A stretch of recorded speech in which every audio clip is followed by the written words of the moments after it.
everyone! It's me, Len Dragon, babaeng dragon na di bumubuga ng apoy.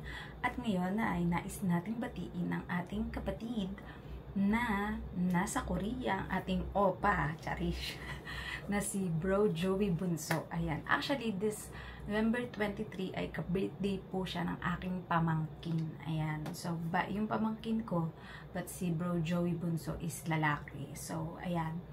Una, nais ko magpasalamat kay Bro Joey Bunso for considering me and treating me like a true ate para sa kanya. Ayan. Alam nyo, may sharing lang ako ng konti.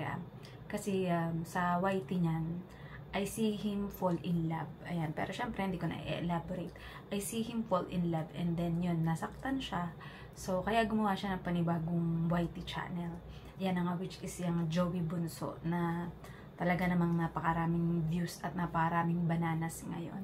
But, yun nga, yung ipinapayo ko sa kanya bilang ate niya dito sa mundo ng YT na sabi ko nga sa kanya, it's okay to marry long. Yung kumbaga kahit medyo matanda na siya pag nag-asawa na siya, if decided na talaga siya, than to marry wrong. Ayan. Kaysa mapunta siya sa mali at di karapat-dapat na tao or na babae para sa kanya.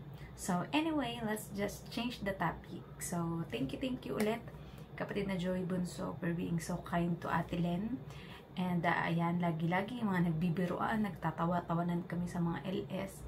And, if you need some advice sa buhay man, or I know I'm not perfect, pero kahit paano, I know, ayan, bilang, syempre, may marami na mga naranasan na mga bagay-bagay sa buhay. Maybe I can give some few advice for you to, ayan, to learn in life. Sabi mo nga, hayaang maglaway yung mga ex na yan or mga babae sa'yo, diba? But, ayan, lagi kang mag-iingat sa trabaho mo dyan sa Korea.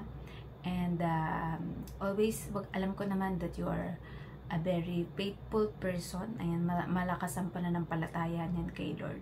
So, I know sa lahat ng mga pangarap at plano mo sa buhay ay magtatagumpay basta lagi lang nauunahin natin na si Lord at magpasalamat kay Lord. Ayan. And mapagmahal yan.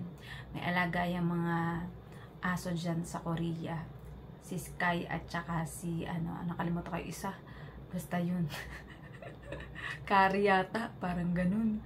Basta yun, ewan ko kung tama o mali, basta yan, black and white. So, si Sky, tsaka yun. Black and white na aso. So, ayan na. Masyado nang napapahaba yung aking mensahe ng pagbati. Basta, happy birthday. And, saranghe with the love of the Lord. Ayan. Don't forget to like, share, and subscribe to our YouTube channel. This is me, Len Dragon, na babaeng dragon na di bumubuga na pa saying, I love you all. From the bottom of my heart and my balon-balunan. God bless us all. Mwah, mwah. Chup, chup. Bye-bye.